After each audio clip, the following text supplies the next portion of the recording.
মাই অ্যাকাউন্টের অধীনে থাকা এফিলিয়েট কেওয়াইসিতে যান।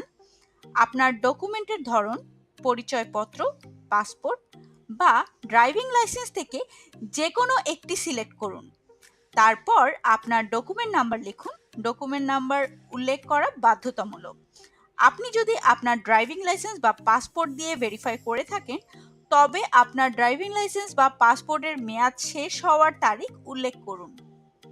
আপনার কেওয়াইসি ডকুমেন্টের সামনের দিকে এবং পিছনের দিকে এবং এনআইডি অথবা ড্রাইভিং লাইসেন্স বা পাসপোর্ট হাতে নিয়ে সেলফি তুলে কেওয়াইসি ফটো আপলোড করুন এবং সাবমিট করুন বাটনে ক্লিক করুন।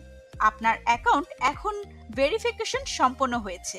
আপনার কোনো প্রশ্ন থাকলে আপনি সব সময় আমাদের লাইভ চ্যাটে খুঁজে পেতে পারেন।